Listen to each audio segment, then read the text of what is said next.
Christmas. We wish you a Merry Christmas and a Happy New Year. We wish you a Merry Christmas. We wish you a Merry Christmas. We wish you a Merry Christmas and a Happy New Year. Good tidings to you wherever you are. Good tidings for Christmas and a Happy New Year. We wish you a Merry Christmas. We wish you a Merry Christmas. We wish you a Merry Christmas and a Happy New Year.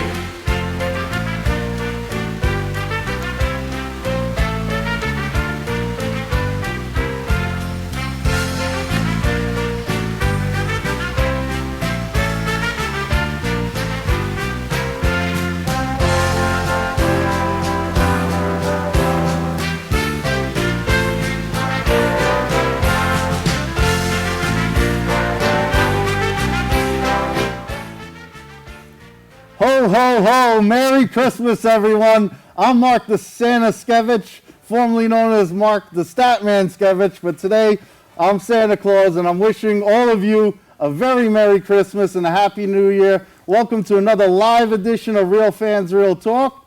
I'm here alongside my co-host, the one and only Trip Young. What's going on, ladies and gentlemen? Merry Christmas, Happy Hanukkah, Happy Kwanzaa, and for all of you who celebrate all the other holidays, my favorite in general is Festivus. Happy Festivus to you. And of course, sitting across from me, I got the man, Sean Fontaine. What's going on, brother? How's everybody doing? Happy holidays, happy holidays. I hope everything is great for you, you know. We have a nice show headed your way. Statman over here, I don't know, man. What's going on with this, man? Mark Santa Skevich. It's not Santa. It's not Santa you want to today. dress up like this today?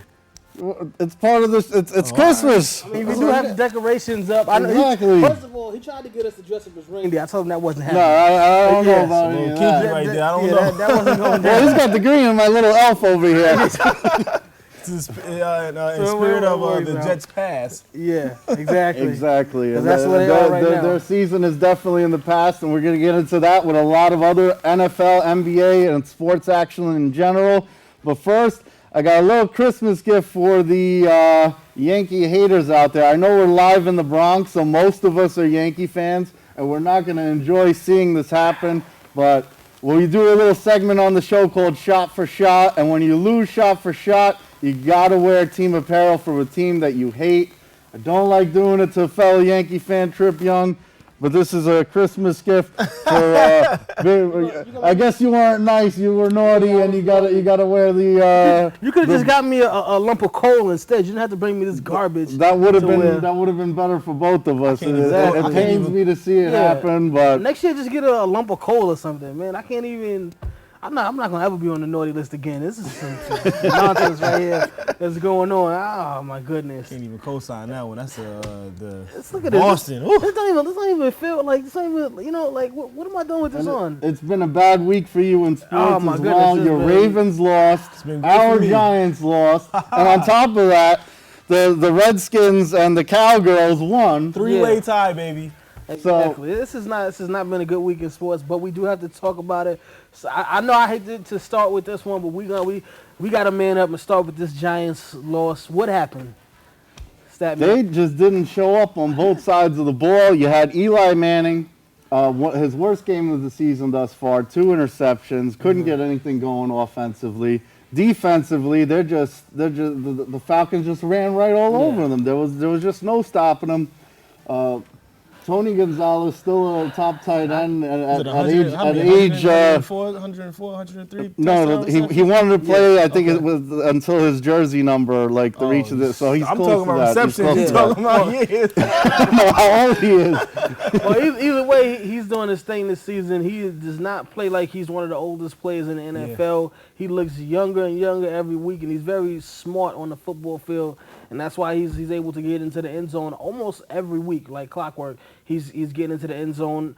You know, he's had a couple of 100-yard receiving games this season. You know, you can't take anything away from Tony Gonzalez or the rest of the Falcons. They have one of the best, if not the best, receiving core with Julio Jones, Roddy White, and Tony Gonzalez.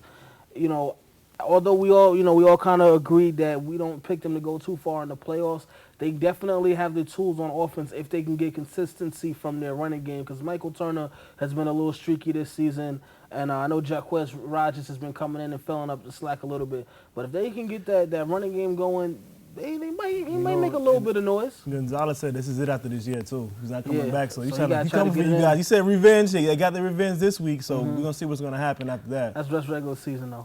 But you know how it goes in December with Eli, and he hasn't been looking well right now. Yeah, so he got to turn it on. They got to win out. I know they got the Ravens next week. My other team will lose, so I'm actually picking the Giants over the Ravens this week. Part of the reason is since the Ravens already clinched the spot in the playoffs, I don't have to worry about that. The Giants really need these last two games, and I'm looking forward to seeing Eli play like the Eli Manning that we saw last year in the playoffs. To give everyone a playoff picture of that NFC East, since the Cowgirls and the Redskins won, the Cowgirls and the Redskins play the last game of the season, and if all three teams control their own destiny as far as making the playoff. If the Cowgirls win both games this season, they're in the playoffs because they'd be beating the Redskins for the last game. If the Redskins win both of their games, they win the division and they're in the playoffs. And the Giants, even if they don't win the division, if they win both games, they're guaranteed at least a wild card spot. Now, if the Redskins or the Cowgirls lose, both of those teams lose at least one of their games and the Giants win both, then they'll be winning the division. But all three teams at 8-6 right now, all three of them control their own destiny as far as making the playoffs. Like we said, it's not the playoffs right now. Eli Manning kind of shines when his back is up against the wall. It's officially up against the wall right now. He's got to play Baltimore, Trip Young's other team out there, and let's hope he could do some damage against that Baltimore defense. Well, they just lost another linebacker for the season, so that does help. I'm really hoping that we get Ray Lewis back. There was some talks about Suggs coming back as well because there are no linebackers in Baltimore right now. They went out and got the high school third string player because he was the only one left available. So they got to do something to get it together. The offense is looking shaky. Joe Flacco, I'm pulling for him, but he just has one good game, then I have a really bad game. And then Ed Reed can't hit anybody because you know he's gonna get penalized for it. Exactly. So they we don't know what's gonna happen with right. these guys. So We know, but I'm just glad they already clinched their playoff spot, and the Steelers did lose to your Cowgirls. I did say I was pulling for them to. This great was the one rivalry time- game, I should say. You know, it came down to the end. We won in overtime. I really appreciate that. Impressive. It was an impressive victory for the Cowgirls. Definitely. Such definitely. slander. Well, Such slanderous the statements. Ravens don't have a linebacker, and you know what? Santa Claus has been getting a lot of letters from Jets fans wishing for a quarterback for My Christmas. God. It's official that Sanchez will not be starting on Sunday, but bad news for Jets fans as far as the salary cap is concerned. The Jets fans are on the hook for his $8.25 million guaranteed next year, so it's pretty much almost impossible to cut him. If they cut him, it still counts against the salary cap. I'll have a blog on that on the RealFansRealTalk.com website a little bit later on. But officially not the starter for this Sunday. Officially their season is over. 4 interceptions, 5 turnovers overall, and did not look good. Did not look good last night on Monday Night Football for the Jets at all, I Trip think he was playing Young. for the other team last night. I don't think he was playing for the Jets because that was horrible. Yeah, it was pretty bad. And then That was horrible. they bring in Tebow for a few minutes and then take him back out. Like if you're it's gonna killing the vibe, if you're gonna put Tebow in, put him in for the rest of the game. Don't put him in for a little while and then he throws the ball away. He threw one pass and then that's it. You take him out. Like To the for sideline. what? For what reason? Yeah. Well, he didn't have anyone open, so he if you threw. can get the ball down the field, we'll keep you for another play. I Yeah. think they go play by play with Tim Tebow. Yeah, So basically. since he kinda Like failed- the Eli Manning haters do for Eli Manning, pretty Yeah. much. They go play by play. A little bit of. It happens, but my boy Greg McElroy will be getting the start. I'm very happy. Roll Tide, as he's finally going to get his shot against the Chargers this week. I'm hoping that he does well, even though, I wasn't supposed to be talking about the Jets anymore, but they just have so many problems outside of the quarterback position. They have not been able to get any kind of consistency from their running game. Sean Green really has not been playing at a high level since the AFC Championship game 2 seasons ago was the last time he was playing at a high level. The offensive line is very shaky outside of Nick Mangold. You know, they let the rushers get to Sanchez, whoever's really behind center. You know what? I think it's more than that because Sanchez, for some reason, I don't think he doesn't go through his progressions or something like that as a quarterback. You know, you have to check down from this person and that person and that person. He doesn't do it. You see how last night he went to Braylon. He tried to go to Braylon. He tried to go to Braylon, and they picked him off every time. Like, come on, dude. Let's be real right now. So, well, that can we now put the final official stamp on it? No more Jets talk for this season. What is it? The acronym? Just end the season. Yes. Well, they just ended the season. For the Mets, it's my entire team sucks, and for the Jets, it's just end the season. No chance for the playoffs for them. They're completely out of the picture. Getting back to the AFC North, where your Ravens, it's actually possible for the Steelers to still win the division mathematically if they win both and then Baltimore loses. So tight race there in the AFC as well. So they still would count on the Bengals as well because the Bengals actually have a better record than the Steelers do right now. So they would need a little bit of a miracle there as well. The Bengals are pretty hot right now. They started to heat up at the right time. AJ Dalton, he's got the offense clicking right now. The defense has been playing some very good football. So it's gonna be a fun race to watch. And of course, we'll keep you guys posted, whether it's here or if you check us, on the web on Facebook, facebook.com/Real Fans Real Talk. We usually keep up to date information on the site. So if you guys check that out in between the show and the radio show, you can definitely find out what's been going on. Yeah, we also post different blogs out there on the RealFansRealTalk.com website and the Facebook site, so make sure you check that out as well. One of those blogs is a Jeremy Lin blog that I wrote because of the Knicks losing to the Rockets again this year, this time at home, which ended their winning streak. I know I've been rubbing it in on the Knicks to you, Trip Young, as far as the Heat and everything. So I guess you could have your little shine now. It's not because I don't want the Knicks to do bad. It's not. I don't have issue with the Knicks. You know what I mean? I actually pull for the Knicks. I want them to do well. I just don't root for them when they play against Miami or if they play against the Nets now that they're in Brooklyn. That's my only issue. But my thing with Knicks fans is you guys kind of jump out the window too early. It's the beginning of the season. Yes, they're playing great, and the Heat fans didn't announce that they were going to break the 72-10 as soon as LeBron got there, and didn't. I don't know any Heat fans. I personally have not done that.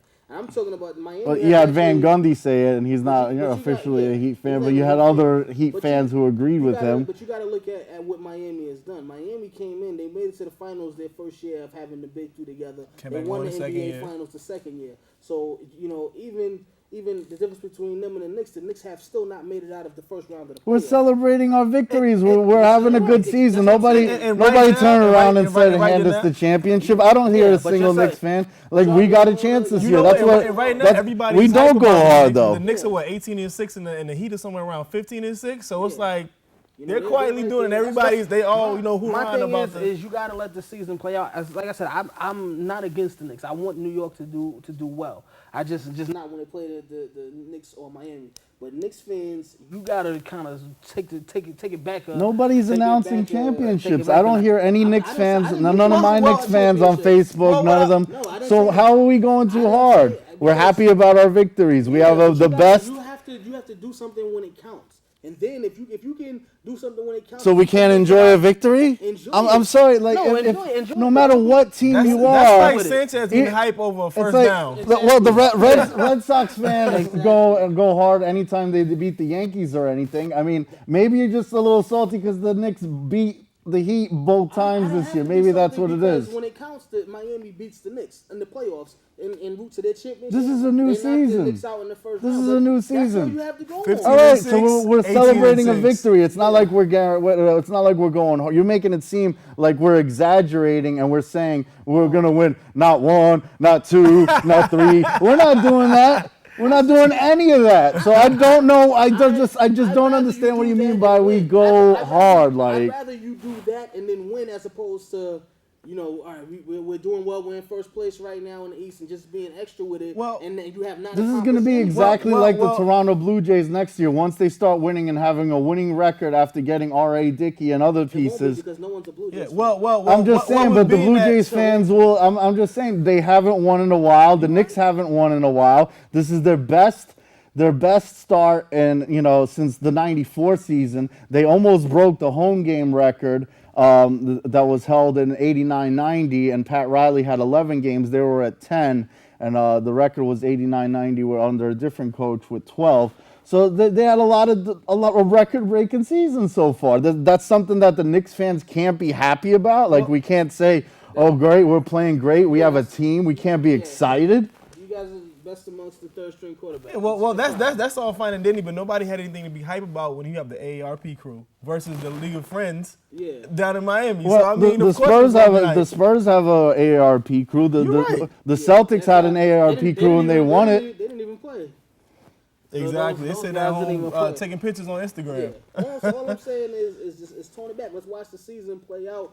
And that's what I'm doing, and I'm enjoying it. Well, so you taking it as personally. I'm talking in general. I'm not saying Mark the Statman Skevich is. But I have plenty of other Knicks fans, and I don't see. That's the Knicks fans that you know. The Knicks fans that I know are overzealous, taking it to the extreme just to be in the beginning of the season. I'm happy for the Knicks. I want them to do well, but tone it back and let them do some damage in the playoffs. And then get hyped up. Speaking of the Knicks and the blogs, my Jeremy Lin blog, it kind of got into a little bit of depth with the Jeremy Lin situation. There's still fans both in basketball and the Knicks in general that felt that they should have signed Lin, especially, he had the good performance against the Knicks last night.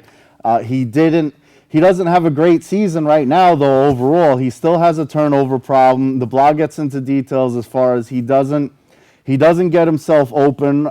He could create off the dribble. He gets high screens, and he works off the picks, and he creates. He drives into the basket. But he's not overall a good point guard. He's not an all-star point guard, and he's not a top 10 point guard. Surprisingly, the Asian vote didn't put him in the head on the West in the all-star voting. Kobe Bryant, who's also still big in China too, which is probably one of the reasons why Kobe is winning the voting and that as well. It also gets into some of the details about salary caps, and the Miami Heat are going to have a problem in a few years with their luxury tax and their repetitive tax and everything. So great blog right on the homepage of the RealFansRealTalk.com website about Jeremy Lin. And if you haven't already, stop in and check it out. And check out one of our other co-hosts, Tom Delgado's latest blog as well while you're on the site. Yeah, his talks about the R.A. Dickey trade. At the time, it wasn't official. It was pending on. It was pending at. The deadline was actually today. They came to an agreement. He got 2 years, $20 million on top of the $5 million that the Mets owed him. Or 25 actually. Yes, on top of the $5 million, so that's total 25. He got $25 million for 2 years, and he's owed $5 million, so that's $30 million. That's a heck of a way to end your career off. That's a nice Christmas present right there. So you're actually not doing him justice by saying that much, but he's making way more than that. Well, maybe this was a preliminary note over here with that, but that's. He definitely deserves it. He had a great season this year, won the Cy Young Award. He although the Mets still sucked, he was the one bright light throughout the organization. So it's definitely a good look for R.A. Dickey. And the Mets got some pretty good pieces, some young guys, a couple of prospects in for them. That will be around a lot longer than R.A. Dickey will be, because I can't see him playing for more than another 2 years, really, anyway. I mean, unless he has another baseball Cy Young Award season, yeah. So I already told you, when I have a son, that's what he's going to play. Baseball it is. Football is too rough. These guys are getting hurt. Quarterbacks are not lasting too long. R.A. Dickey, you might have stepped away from my young man. Well, what do you think about the trade for both sides, Sean? I don't know. I mean, I really don't know how it's really going to turn out right now in the year. I don't know. I don't really want to blabber on too much about it, though. I mean, because R.A. Dickey he's definitely coming out on top. He's going to end his career well, But for the Mets, I don't know. It's just going to continue the downward spiral that they've been going on for the years. Well, I understand it's a rebuilding phase. The prospects seem to be good. I mean, do you think it's better? I mean, do you think it was better that the Mets got him for other pieces? Yeah, well, definitely, because they definitely need to rebuild. They're trying to compete with the Yankees for all these years. And with them getting rid of Dickey. Well, they're the other team in New York, just Of like course. the Jets are the other team as far as the Giants and everything. So Maybe the Nets as well. well, I mean, as far as in retrospect with sports, but yeah, the Nets and the Knicks. Yeah, Yeah, but I but mean- the Nets are still definitely doing their thing as well. We'll definitely see because the Mets are definitely rebuilding. They've been rebuilding for some time now, so you really don't know how it's really going to turn out for them. Yeah, exactly. But we'll see in years to come. They got a top prospect catcher. They got a top prospect pitcher. We'll see how everything works out. It does make sense to get a few pieces as opposed to one. As great as R.A. Dickey is, yes, he's 38. Knuckleball pitchers kind of last a while, just like Tim Wakefield did over in Boston. Our co-host from the radio show, which airs 7:30 p.m. on Sundays, Tom Delgado, he gets into more details on that blog, so make sure you check that out on realfansrealtalk.com. Once again, we are live here on BronxNet Television. I'm Mark the Sanaskevich, and we're wishing you all a Merry Christmas. For those of you watching this on Christmas Day, we hope you're enjoying your Christmas so far. But we're live here as of right now. And we also air live every Tuesday, 5:30 p.m. Eastern Standard Time on BronxNet Television. And once again, every Sunday at 7:30 p.m. Eastern Standard Time. Make sure you like us on Facebook, facebook.com/RealFansRealTalk. That will give you all the updated episodes, both on the radio, on the television. Sometimes we do special episodes, like we had a boxing special episode last Monday. A great episode with a lot of former champion boxers out there. HBO's Harold Letterman and actor Holt McCallany. Great episode. Make sure you like us on Facebook. We throw some funny photos out there as well. So it's definitely worth clicking that like button to get the occasional update. We'll make you laugh and you'll definitely enjoy it. So with that being said, I mentioned Kobe before. LeBron's in the All-Star vote on the East side. He's actually but- the highest vote getter right now amongst everyone in the NBA. Kobe's number 2. Just had to throw that out there. What else do you expect? Come on, it's LeBron. That is King James. He is the best player in the NBA. Season MVP, Finals MVP, Olympic gold medalist. So sometimes you just got to drop those kind of notes off in there just for the people to kind of reminisce and just realize the all greatness. around good guy. Yeah, I mean, what can you say about the man? He got it done, and he's I'm giving looking him for some another coal for one. Christmas. That's it. I know. You're getting coal in your stockings, LeBron James.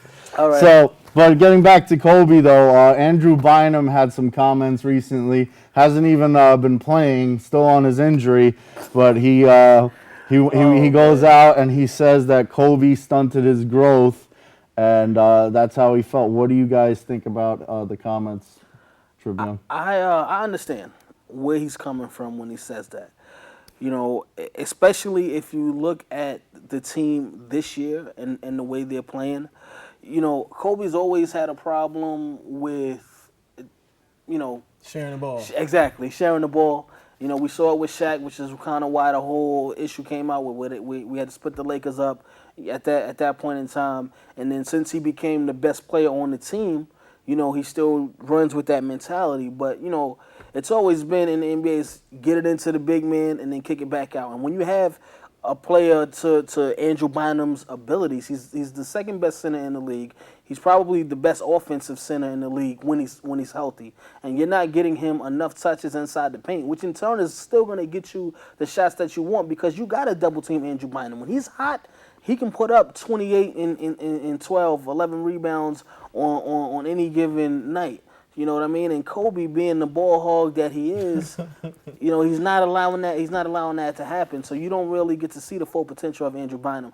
I do hope that he gets better and can come back this season and can really do something, some good for the 76ers, because I really want to see how he plays being the best player on the team and being the main option. And there's not too many centers in the league that can see Andrew Bynum. If he's getting that ball in the paint, he's going to pretty much do what he wants to do. You're going to have to foul him or something. And he's a pretty decent foul shooter. So, Kobe agreed with his statement as well too. So he completely understood, and he related to it as when he came onto the team and Shaq was the big dog in there, and he always had to feed the ball to Shaq, and he wasn't able to get his 81-point game or a lot of the other things going on until Shaq retired in 2005. I mean, not retired, excuse me, went over to the Heat. He wasn't able to chuck like he wanted to until Shaq left. Exactly. And then he was able to get the 81-point games and all those individual exactly. awards. He finally got an MVP out the deal, Yeah, but you saw a lot of Andrew Bynum's frustration, towards the end of his tenure out in L.A. because he just started jacking up shots and started saying what he wanted to do. The three-pointer and everything. He really didn't care. So, I mean, and also Andrew Bynum versus Shaq, he's not really the same dominating force, but like you say, he's a great player as well. We've had that historically with everyone. Even Pippen felt that he was better than Jordan until they had the historic one-on-one, which has never been displayed, where Jordan just put him in his place. We're going to have to pay somebody to get that footage. Right. What do we need to do to get that video out the there? Kilroy footage. Exactly. And then Scottie Pippen got put in his place. But you have a lot of egos, and not just basketball, but professional sports, and especially basketball, where anybody could take a shot, anybody could do. It makes it where you feel that you're the best guy, and that's it. Like, I mean, we have Iman Shumpert on the Knicks, who I feel chucks a little bit too much as well. So that you have it with. You have to think too with the Lakers and Kobe Bryant. Kobe has not won a championship without a dominant big man. Mm-hmm. He, other role players as well. Well, most people don't get a championship without at least one other big piece. And if you have somebody with Bynum's talent, you should be trying to get him better, because that's only going to help the Lakers organization. If you can help to steadily improve him, and that's been the difference between Kobe and say like a LeBron, who makes the people around him better. Yeah. Kobe makes himself better, and you have somebody like Andrew Bynum who you could really dominate the league with with that 1-2 punch. And you could put the right pieces around them, which they had. That's when they were winning the other 2 championships they won. But he should have been a lot further in his career than what he is, and that's because Kobe wants to take 30 to 40 shots a game. Well, it's not pass the ball. It's also a matter of where he's at in his career as well. Kobe has 5 rings, and when did Bynum come to the team? So it's like you said, he's not the same type of big brother player. Exactly, he's not out for self. He's going to jack up a bunch of shots and keep it moving. Kobe, look what they're doing now. Yeah, that's 6 championships that you think he's going to get. I don't think it's going to happen. No, it's not. Dwight Howard's not going to be there next season, so he's not going to have anybody to really depend on. It's going to be just him and maybe Paul Gasol if they hadn't traded him by then. And then they're waiting for the great hope of Steve Nash to come in and do his thing, and he's not the Gasol's out. Yeah, he's not the great defender like well, maybe I mean they're hoping he could facilitate the offense, because Mike D'Antoni has worked with Steve Nash before in the past, and a lot of Laker fans feel that Steve Nash is the answer, but if you're relying that much on one player, what if Steve Nash gets injured? I mean, you have a lot of talent on the team, and then you're not be dependent on Steve Nash whether they do well this season. They've 4 games under 500 right now. At this point in the season, as I said this before, we saw where Miami struggled the first season together. They were at 9-8, and then they kind of turned it up 113 in a row, and then they started, everything started clicking. We're not seeing that with these Lakers. Kobe is not getting back on defense. Dwight Howard is having this free throw issues where they're going to the hacker Howard. To the beginning of the game. Exactly. They're starting that in the first quarter just to get him on the Kobe line. was used to that with Shaq when he played too, and that frustrated him when he had Shaq on the team. Shaq would also get you 28 points a game. Yeah. Dwight Howard does not score 28 points a game. It's a little harder for Dwight Howard to do when Kobe wants to take all the shots as well. But I want to start moving along, because I want to get to shot for shot soon, because I want to take that Red Sox hat off of your head. Hey, I'm not against that. I know. I'm trying to help you out as a fellow Yankee fan. I don't like seeing it. It will be your Christmas gift soon, but I do want to get into some boxing news first. We had a retirement from HBO Boxing. Like I mentioned before, we had Harold Letterman on the show before for the boxing special last week. You could check that out on RealFansRealTalk.com. But Larry Merchant retires from HBO Boxing.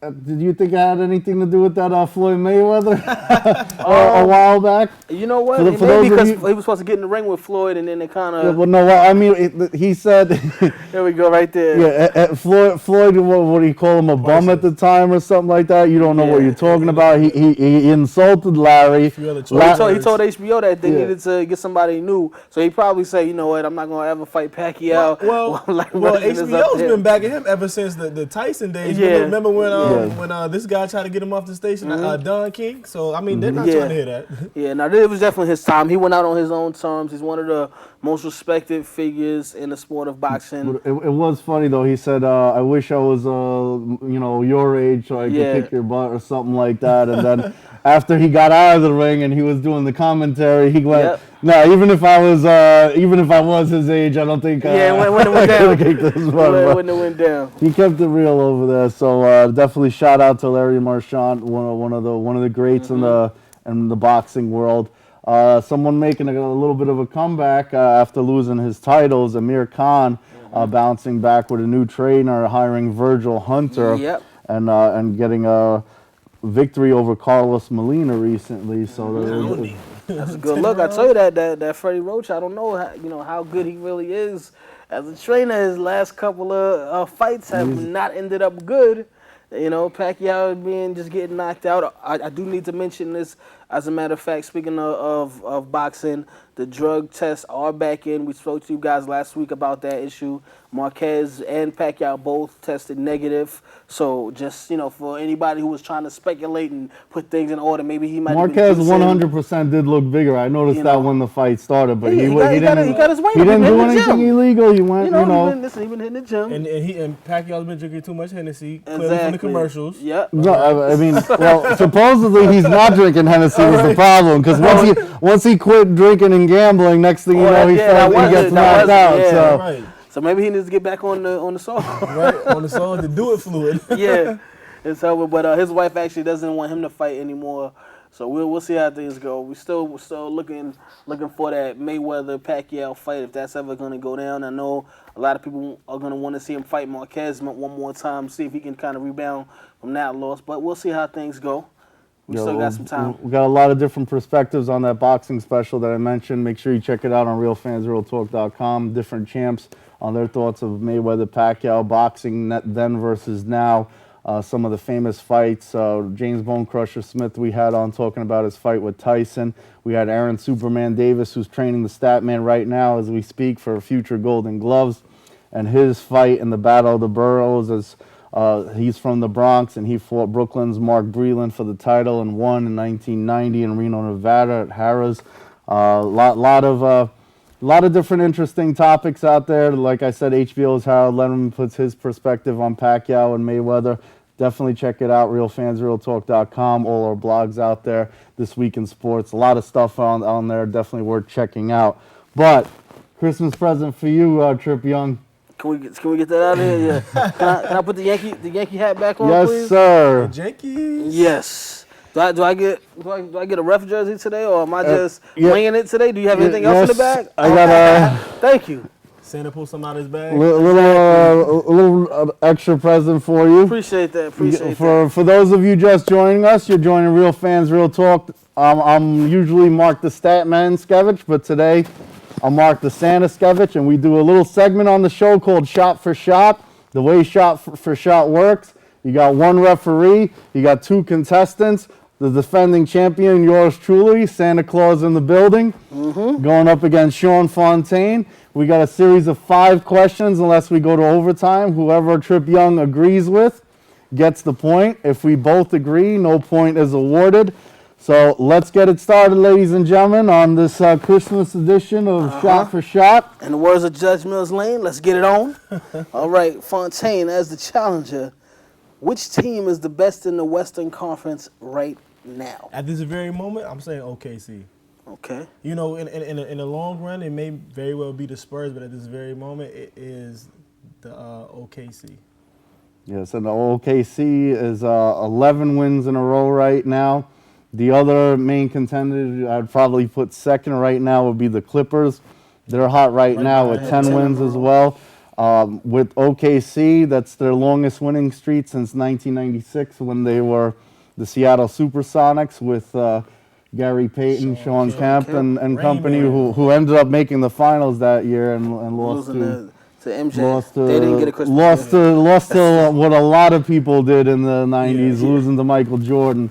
But and the Clippers, the first time since they're going for the record, which is they need one more, I believe, 11 wins in a row, which was all the way back to 1974. So two hot teams in the West, but I do agree with Sean that OKC is the better one right now, and they actually beat the Clippers this year too. Yeah, so all you Blake Griffin fans, if you definitely need to check out Sean Kemp. If you think he does some amazing stuff, Sean Kemp.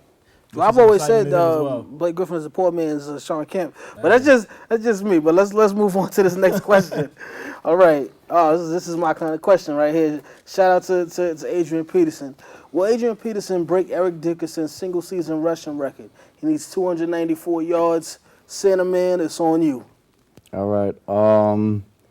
He had 210 against the Packers on the 2nd, 154 against the Bears the following week on the 9th, 212 at the Rams. For the season, he's averaging 129, and I think he's going to do it. He plays the Texans, and then he goes against the Packers again, which he rushed for over 200 yards already on.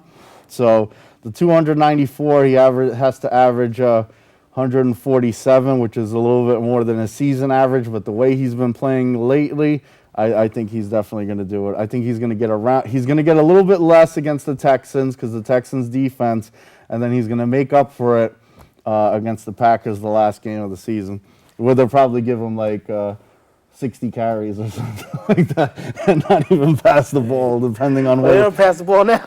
depending on whether they get any playoff hopes That's at that definitely point. a product of their offense. The quarterback, you get 15 pass plays, and That's he's going to it. give it to AD the rest of the time. Yep. Basically. But I'm glad you said AD, which is all day. And Adrian Peterson does not like being called AP, which is his initials. His nickname is AD, as in David, for all day. So continue with your answer, Sean. Well, I will have to not agree with Mr. Eric Dickerson. Although you don't want him to break your record, he's going to break your record.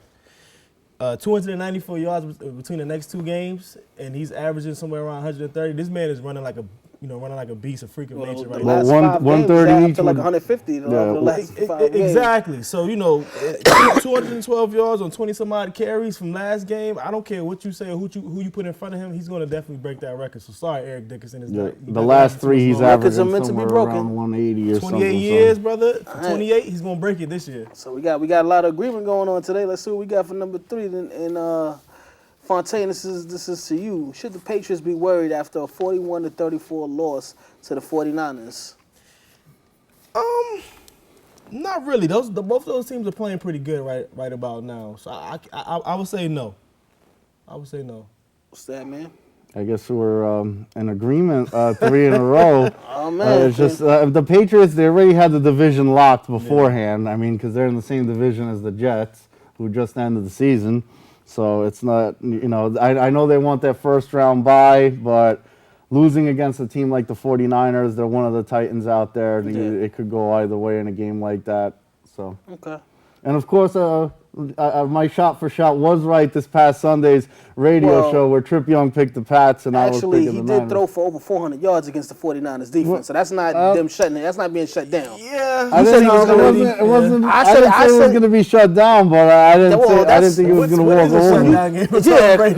That wasn't the question. It wasn't for a shutdown.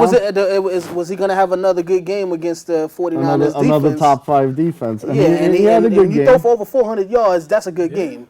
You know what I mean? He had two interceptions, but he had one pass touchdown, one rushing touchdown. He barely had interceptions throughout the course of the whole season, and he had 2 against the Niners. But all right. Okay, now, Santa Man, this goes to you. Will Calvin Johnson Jr. break Jerry Rice's single-season record for receiving yards? He needs 184 yards over the next 2 games. All right, so Jerry Rice's record is 1,848. Calvin Johnson is at 1,667 right now, which means he'd have to average a little over 120 yards. He's only He's only 19 yards behind the Lions all-time record, which is held by Herman Moore, who did it back in 1995, who had great hands as well. The way things are going for Megatron, I'm thinking he's going to do it as well. I think we're going to have quite a few records broken, and I think it's going to happen. Fontaine, what you got? Numbers don't lie, and those two numbers are too close to call. He's definitely gonna break that record this year. Megatron is playing like a beast this year, also. All right, this is wow. Did y'all drink the same Kool-Aid this morning? What's Hey going man, on? here? numbers don't lie, man. All I right. don't know, right? Well, we got another record we about to get to right now. Will Michael Strahan's single season sacks record be broken this season, and if so, by who? Well, Strahan is what, 22.5? Mm-hmm. And we have Smith from the 49ers around 19.5. So that says he has to break. and Yes, and two games left. J.J. White is at 19.5 as well. Okay, I'm going with my man from the 49ers. I think he might break it this year. 19.5. The way that defense is playing, they're swarming, they're getting to the ball. So I'm going with the 49ers guy. Uh, Man, what you got? Man. This is a tough one. Bro. I'm sitting over here contemplating myself. You know, because I was gonna pick him as well. He had 5.5 against Chicago, and he's not as consistent. And if I think they're both possibly gonna do it, but just for the sake of argument, I'm gonna go with J.J. Watt from Houston because he had 3 against the Colts, and they play the Colts again the last game of the season. And he plays the Vikings next, so they're probably not going to be passing too often. And with Adrian Peterson rushing, and I think he's going to get the 3 against the Colts. He might swing 1 against the Vikings. Like I said, Smith is up there a lot in part because of the 5.5 games against Chicago. He's not been as consistent. Watt has been getting the consistent 3 and 2 game sacks to get him that high, as opposed to the one big game against Chicago. So It's a rough one. Santa Man, I'm afraid that you're gonna have to go back to the North Pole without a win in shot for shot this week. The reason that I'm going with Fontaine though is because the Texans have already clinched home field in the playoffs, so they're going to start resting players a lot sooner. The 49ers still have to play for home field throughout, so their players are still going to be in these last 2 games. That's the only reason why I'm giving Fontaine. yeah, I was also gonna say that because of the Cards. I was gonna agree with them, but we agreed for the last 4. You gotta have some type of disagreement. I think they're both gonna. I hope neither. You know what? I hope neither one of them break it. Yeah. Michael Strahan, you're keeping that record. Good End of night, story. You and Eric Dickerson. No, You know what? Had you said that, I probably would have gave you the point. that's what I should have said. But Fontaine, Sorry, Mike. you got it this. One of my favorite Giants of all time, actually, Michael Strahan, Yeah, so- keeping that record. Sorry, Not mad ladies at and all. gentlemen. But Fontaine, you got it. I'm gonna file an Merry appeal Christmas. for Came down to the, like, the Cowboys North Steelers Pole. game. You're actually on the naughty list for the rest for next year man. too. Now you're not gonna let Santa Claus win on Christmas. What are you trying to do? I'm gonna have to go call Miss Claus because you know I got the number on speed dial. That's number 2 on speed dial. But now we got to get into this day in sports history. I'm gonna start it off in 1932. The Chicago Bears beat the Portsmouth Spartans 9-0 in the first NFL playoff game ever. All right, That's and big. in 1961, Wilt the Stilt, the Pimp Chamberlain, My friend. at the time on the Philadelphia Warriors, scored 78 points against LA. Not as big as that 100-game mark that they had, but Well, they actually won this game, so I guess it was Yeah. bigger. You score 100 and your team loses still. Sound like Kobe, man. Yeah, well, so that's not a good look. But go ahead, Fontaine. Right. In 1977, the Cleveland Cavaliers retired Nate Thurman's jersey, number 42. Big Nate. Shout out to Nate. I love those jerseys, too. I think those are some of the best Throwbacks, throwback yeah. jerseys. Yeah. Might have to give me one of those. Definitely better than the Steelers throwback in for football. The Bumblebee prison uniforms? Yeah. Yeah. The Pittsburgh Long Pirates yard. back then in the 30s or something like that. Just like, don't ever bring those back again. Exactly. And they are where they should be. Well, since we had a lot of the topics on Shot for Shot. I just wanted to take one of the fan mail questions. James from New Rochelle writes, which record do you guys think will be bigger if broken? The single season rushing yards, the single season receiving yards, or sacks in a season? First of all, I want to thank James because he's wrote in fan mail questions quite a few times from New Rochelle. He's probably knows us from back when we started on 1460 AM on WVOX in New Rochelle. So I appreciate him writing in. He's wrote a few times. He's got some good questions going on. He's obviously up to date with the fact that we have quite a few records that are going to be broken. This is a tough one, Trip Young. I'm going to let you go first. You know what? I am going to go with the rushing yards in the season. And the reason why I say the rushing yards is the toughest to get because running backs take the most punishment of every player. And they're starting from the line of scrimmage every single time they take that handoff. Whereas your receivers are downfield a lot of the times. And then even, with the defense, you're by yourself, but you're really together. You know what I mean? Because when that line is there, you have you have somebody coming from the other side and coming from the back side, the blind side, whatever you want to call it, and it kind of assisting and getting those sacks. Yeah, like I said, but the running backs, you're pretty much by yourself out there, and you take a lot of punishment from the linemen, from the linebackers. So to be able to do this, and we haven't had too many 2,000-yard rushers, just that in itself, but to pass Eric Dickerson's record, I think that's amazing, especially to be coming off of the injury that Adrian Peterson came off. That's amazing in itself. So I got to say the Russian record. In general, aside from Adrian Peterson's injury, because that's a special circumstance in itself, but Eric Dickerson's record has been held the longest since 1984. Michael Strahan got the sacks record in 01. Jerry Rice got the receiving yards in 95 with Steve Young as his quarterback. We had guys like Barry Sanders who couldn't even do it, and so it's Terrell Davis. They got over 2,000 yards. Chris Johnson got barely over 2,000 yards in 2009. O.J. Simpson got a little over 2,000 yards in 1980. A lot of good, Jamal Lewis. I don't want to leave him out. He's from Baltimore. He's in second in the record as of right now, so he's gonna. I think that one's the toughest. Yeah, definitely. Like you said, coming from the line of scrimmage, one man band man out there in Minnesota, because he definitely hasn't had any help this year. Barry Sanders kind of had to do the same thing. Exactly. So like I said, the longest standing record, 28 years. Well, another topic that they're talking about, where does this rank?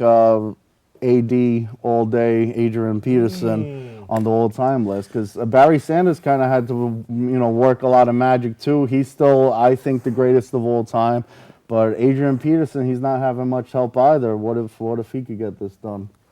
Well, I don't necessarily. It doesn't necessarily throw him into the top 10 this point, but I think by the end of his career, he'll definitely be a top 10 running back.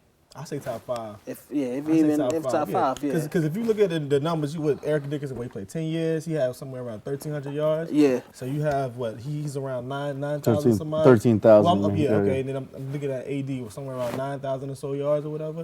He's definitely gonna be up there. As long as he stays healthy and those legs don't give out on him or whatever. If he can stay on the field, he definitely can. He's top already 5. the highest he's done in his career, and there's still 2 games to left. It's pretty impressive what he did. All right, second place. What's I know it's not on the fan mail question, but would it sacks or receiving yards? I'll go with the sacks as the second record. Yeah. Just because again, the defense has help, but you still got to get to that guy, and that's a lot. When we saw Michael Strahan do it, it was amazing to see that, and that's a tough record to get, even though they that was a record that was made the same year as Dickerson got his record too in 1984, but. Yeah, when you have offensive coordinators scheming against you, they triple and double teaming you, and you got running backs coming up to pick you up. So it's to still get that. On the receiving side, you still got double teams. With defenders double teaming you and stuff too. But I could go either way. I'm probably just going to throw out another note that, I'm probably leaning a little bit more towards the receiving just because you're beating a record that Jerry Rice has. Yeah. So, I mean, that's another big big accomplishment well, I as feel well. when you have defenders going against a receiver, you have so many other things that you have to pay attention to. You're trying to look in that box, you're trying to pay attention to these linemen and these quarterbacks and all that other stuff. So yeah, that's you know what? I'm gonna go back and go with the defense as well, because especially now with the year of the quarterback and everything, it's a little different with receiving yards are a lot easier to get. So basically you can't touch the quarterback, which means they can just do whatever they want when they get onto the field. But I mean, either way, it's all going to be great accomplishments. If they actually can get these done, that'll be big for all three of these guys. Well, all three of them really, I could see definitely Adrian Peterson is a future Hall of Famer. Calvin Johnson, he'll be a future Hall of Famer. Sure, yep. And if J.J. Watt, he's a rookie this season, but he keep playing defense like this, we could be looking at another Ray Lewis or one of those guys at that linebacker position. We had other fan mail questions. One of them was a Jets question, so I'm not sure if we should even mention that. But let's just get into some of the other stuff. Well, let's because I know we already touched upon it. Actually, we answered the question already because when Ronald from Uniondale, let me just shout him out. What's going on, Ronald? And his question was, should the Jets allow Greg McElroy to start? And as you can see, they've already made that decision. So is it a right? I mean, is it the right decision? Yeah, I think it is. And I agree because you got something where at this point it really doesn't matter. There's no point in putting Sanchez in there since you got nothing to work with. So yeah, exactly. But getting into someone else who will be a Hall of Famer in the Basketball Hall of Fame, if anything, Jim Boeheim getting his 900th win, Syracuse head coach, only the third to do it. Mike Krzyzewski, a.k.a. Coach K. Coach K, Duke, baby, and Blue Devils. Bob Knight, so that's an elite group of people. He's only the third coach to do it, but he's the first coach to do it with only one team. So that's a hell of an accomplishment in itself, doing with Syracuse, one of my favorite college basketball team, Syracuse. So shout out to Syracuse and Coach Jim Knight. Like I said, that's amazing. 900 wins. You got coaches. You can combine about 5-6 coaches that don't have. The next coach on the line has like 730 something. Yeah. I believe. And that's not even right after him or something like that. Roy Williams will probably do it because I don't see him leaving North Carolina anytime soon, so he'll probably be another one out to get it done. But that's really amazing, especially with the same. He's had a couple of championships. He had Melo up there, so he's had some. Back in 03, yeah. But you know what's crazy is Krzyzewski has more than both of them combined. So he has 4, and Knight has 3. He has 1. So. And I'm not a Duke fan by a long shot. I'm my Tar Heels all day, but you got to recognize greatness. My first basketball T-shirt I ever got was a Duke Blue Devils T-shirt. So I have been riding with them since then. I mean, they are one of the most winningest teams. And they're ranked number 1 right now. They are currently ranked number 1 after Indiana took a crushing, heartbreaking upset of a loss to Butler. They have actually fallen out of the top 5. They are at number 6 on the list. And, of course, those Duke Blue Devils, who I've been in support of, they are number 1. They've been playing some very good basketball. Coach K is, he may be the greatest college basketball coach. But who do they even play before the New Year's? None of these teams play anybody before the New Year's. Well, no, they beat a few teams, but they Ohio, don't play anybody like Ohio. They've been playing. They played a couple of ranked teams. Okay. So to get that, and then we got Michigan, of course, at number 3. Syracuse.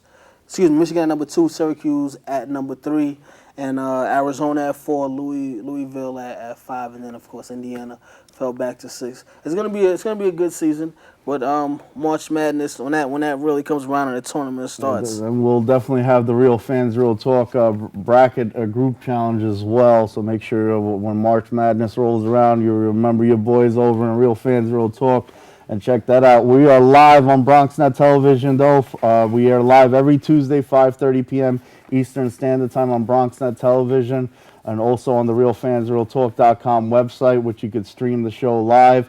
If you're watching the Christmas special, which is not going to be live, that's going to be aired on Christmas Day, and we want to wish all of you a Merry Christmas and a Happy New Year. We also air Sundays at 7:30 p.m. Eastern Standard Time. So before Christmas, you could check us out again, 7:30 p.m. Eastern Standard Time, after some very big games in football occur, and we can give you a recap on that. That's on the RealFansRealTalk.com website. You could stream our live podcast on the air at 7:30 p.m. So definitely worth checking that out. And as you can see, I'm in a Santa suit, which is pretty popular around Christmas time, and there's something else that's pretty popular right now. RG3's jersey sales set a record recently.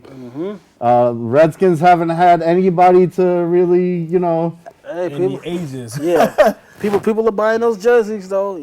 that's their savior. And he's definitely been worth it. Yeah, there he is right there on the screen. He's been playing some good football. In Washington, he's probably more popular than Santa Claus himself, so I take a little offense to that, but I understand. The Redskins are one of the top franchises in the NFL as far I think it as actually goes in D.C. It goes Barack Obama, and then RG3 is like the most. well, as far as liked, RG3 is ahead of Obama actually in Where the DC. Wizards at So with that one? Well, the Wizards are actually under the mat. yeah. It's like Because all they got is John RG3. Wall's Dougie to look forward to when he actually comes back from that injury. But RG3 is definitely carrying Washington. He's gonna have a great career in front of him. He's a leader, and he's leading the sales. I just want to bring it back to the Knicks. I did write a blog once again on RealFansRealTalk.com for those of you joining us late. It's a Jeremy Lin blog, but I just want to acknowledge one of Carton's comments from Boomer and Carton saying that the Knicks are, by far, with no debate, the best Knicks team in the last 20 years. And I think a couple of Knicks, by the name of Patrick Ewing and stuff, who played in the 90s, would kind of disagree with that.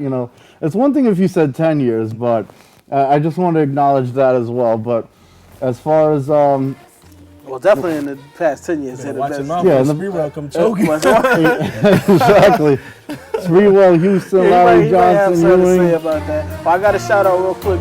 Skip to my Lou Ray for Austin. Man, bumped into him at the Meek Mill birthday party this past weekend. Looking forward to that. And once again, from all of us at Real Fans Real Talk, I'm Mark DeSantis-Kevich, and we want to wish you a very merry, happy, and safe holiday season. Merry Christmas, Happy Hanukkah, Happy New Year, Happy Kwanzaa.